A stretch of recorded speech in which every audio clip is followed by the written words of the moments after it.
Uma nova pesquisa para a presidência da República foi divulgada hoje. Quem vai trazer para a gente os números é o Maicon Mendes, o que sinaliza o eleitor de São Paulo na corrida pelo Planalto. Maicon, boa noite.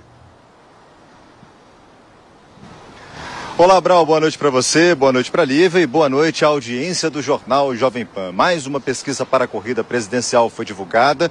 Os números agora vão chegando naquele encontro que todo mundo acreditava. Será que está se aproximando? Será que não está se aproximando?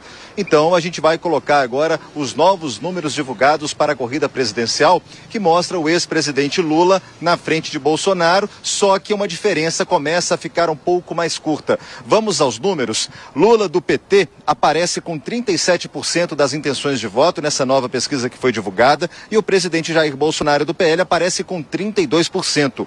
Ciro Gomes do PDT tem 9%. Simone Tebet do MDB 3%. André Janones do Avante, 1%. Vera Lúcia do PSTU, 1%. Pablo Marçal do PROS, 1%. Felipe Dávila do Novo, 1%.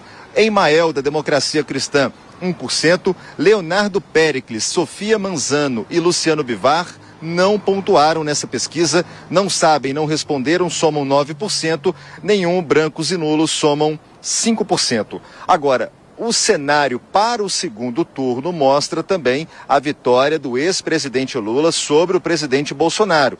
Essa margem mostra que nesse eleitorado que foi pesquisado, o eleitor respondeu o seguinte, que Lula atinge 46% das intenções de voto, seguido do presidente Jair Bolsonaro, que só consegue chegar a 37%. Aí entra brancos e nulos com 14% das intenções de voto, indecisos 3%.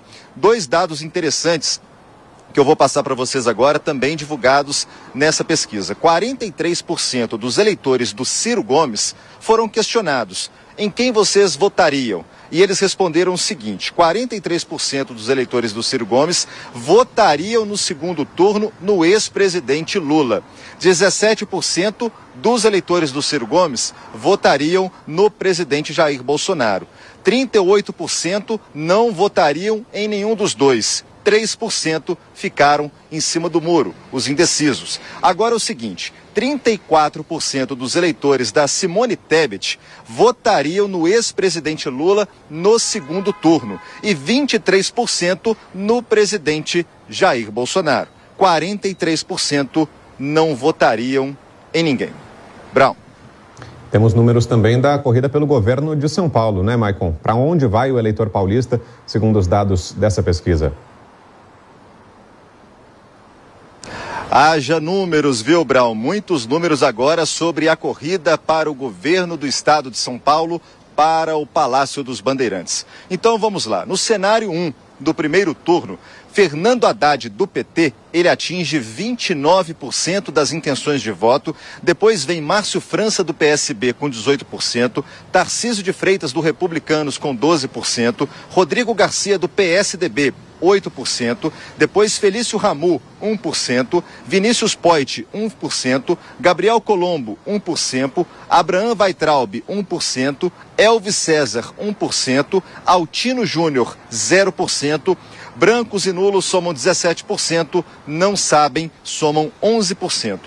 Agora, num cenário sem o Márcio França, os eleitores foram questionados, e os números são esses. Fernando Haddad do PT atinge 35% das intenções de voto, seguido de Tarcísio Gomes de Freitas do Republicanos com 14%. Rodrigo Garcia do PSDB, 12%. Felício Rammu, 2%. Vinícius Poit do Novo, 2%. Brancos e nulos somam 24% e aí não sabem 12%. Cenário de número 3, apenas com 3 candidatos e as principais legendas apoiando esses candidatos. Fernando Haddad do PT atinge 38% das intenções de voto. Tarcísio de Freitas do Republicanos, 15%. Rodrigo Garcia do PSDB, 14%. Brancos e nulos somam 23%, não sabem 10%. Vamos falar agora de segundo turno. Olha só este cenário. No segundo turno, Fernando Haddad do PT atinge 44% das intenções de voto, seguido de Tarcísio Gomes de Freitas do Republicanos, que atinge 28% das intenções de voto. Brancos e nulos somam 21%, não sabem 8%. Cenário de número 2, Fernando Haddad do PT enfrentando Rodrigo Garcia. Fernando Haddad do PT atinge 42% das intenções de voto, seguido de Rodrigo Garcia com 27% das intenções de voto. Brancos e nulos, 23%, não sabem, 7%. Cenário de número 3, segundo turno também. Fernando Haddad enfrentando o possível Márcio França. Fernando Haddad do PT atinge 38% das intenções de voto e Márcio França do PSB 36%, uma disputa bem apertada. Brancos e nulos somam 19%, não sabem 7%. Cenário de número 4, também do segundo turno. Márcio França do PSB enfrentando Tarcísio Gomes de Freitas, candidato do presidente Bolsonaro. Márcio França do PSB tem 44% das intenções de voto e Tarcísio Gomes de Freitas do Republicanos, 24%. Brancos e nulos, 22%, não sabem, 10%. Esses são os possíveis cenários da corrida ao governo do estado de São Paulo. Nós voltamos ao estúdio da Jovem Pan. Obrigado, Maicon. Para o levantamento foram entrevistados 1.640 eleitores do estado de São Paulo entre os dias 1º e 4 de julho. A margem de erro é de 2,4 pontos percentuais para mais ou para menos e o intervalo de confiança é de 95%.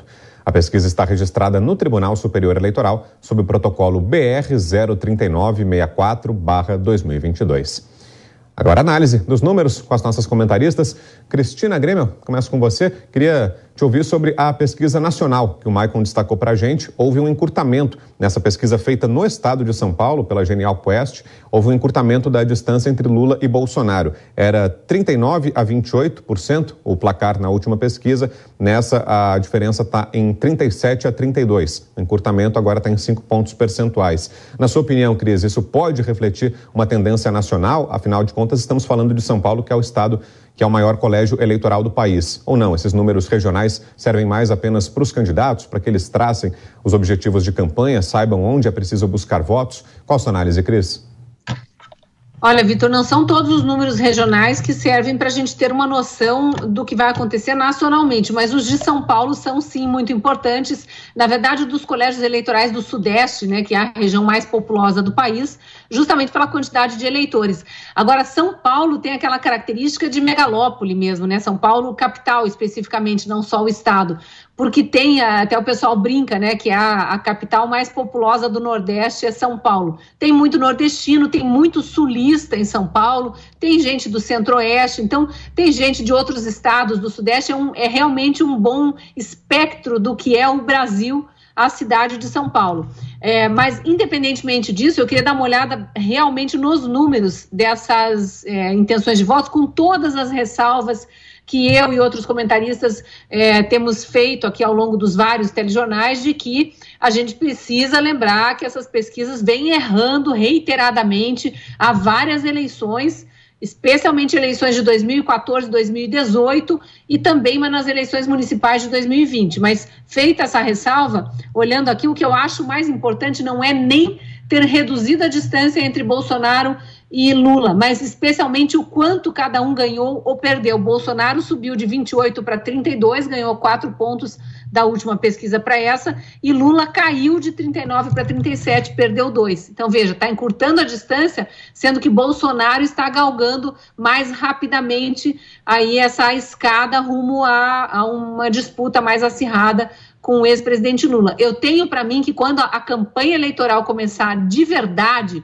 com os eleitores sendo informados e sendo informados sobre tudo que foi feito no governo Bolsonaro e não foi mostrado pela imprensa por mera birra, por questões financeiras, por implicâncias ideológicas, e tudo que foi feito no governo Lula, e foi sim mostrado pela imprensa na época e agora é escondido para baixo do tapete, vier à tona de novo, o eleitorado vai pensar com mais calma no que ele quer para o Brasil do nosso futuro próximo. E lembrando que 9% revelam ainda que não sabem, né, não sabem em quem votar. Então ainda tem chão para ganhar aí nessa disputa eleitoral. Agora, Fabi, cruzando as informações e os dados da pesquisa feita aqui em São Paulo, no cenário nacional e também no cenário estadual, dá para a gente traçar alguns paralelos, como a própria Cris trouxe aqui para a gente, mas eu queria falar com você a respeito de uma questão que a gente tratou, acho que foi com Constantino ontem, que muito se fala sobre um possível desalinhamento ou uma tentativa de descolamento de Tarcísio de Freitas em relação ao presidente Jair Bolsonaro. Mas essa pesquisa trouxe que quando há esse alinhamento, quando há essa aproximação do candidato principal no cenário nacional com o cenário estadual, os percentuais sobem. No cenário, por exemplo, em que Tarcísio está alinhado com o Bolsonaro, ele sobe de 15% das intenções de voto para 28%. Já em relação a Haddad, houve um aumento de 1 ponto percentual. Subiu de 38% para 39% das intenções de voto. Faz sentido para você esse tipo de análise? Faz sentido sim, Lívia. É óbvio que tanto o Haddad aí, quanto o ministro Tarcísio, ambos eles não têm uma pauta ainda, nem o Haddad, né? O Haddad mesmo tendo sido prefeito de São Paulo, ele não chegou no segundo turno aqui para prefeito. Então isso é importante falar, que a história individual do Haddad sem o Lula é praticamente irrisória. Do ministro Tarcísio, ele foi um dos melhores ministros do governo Bolsonaro. Então quando ele se alia ao que ele fez e o que ele pode fazer por São Paulo, ele puxa uma pauta positiva. Então, é óbvio, ambos os candidatos aí vão colar nesses candidatos, né, que têm nome nacional e são conhecidos nacionalmente. O Tarcísio tem um desafio de ainda, infelizmente, ser desconhecido no estado de São Paulo. Mas creio que com a campanha vindo, ele fará diminuir esses dados. Ontem nós entrevistamos no jornal aqui à noite justamente o CEO da Quest, né, que é essa empresa Instituto de Pesquisa, que inclusive, essa pesquisa especificamente foi da Genial Quest, da Genial Investimentos. Então, é importante também porque eles têm um tipo de metodologia que é presencial. E eu perguntei bastante ao CEO, Lívia e demais, a respeito de como que eles faziam a metodologia ali. E por ser presencial, a gente sabe que é o que eu sempre digo. Às vezes os números que estão colocados ali, eles são verdadeiros, mas a forma como é presencial de arguir as pessoas, pode ser que mude muito. Aqui no estado de São Paulo, dá para dizer algo que é constatado já há bastante tempo. O PT tem uma rejeição muito grande. Outra, o PSDB já está sendo visto como os paulistas, de que não aguentamos mais, poderia ter uma alternância no poder. Então eu vejo aí esse desafio aí desses candidatos de enfrentar essas duas verdades aqui em São Paulo.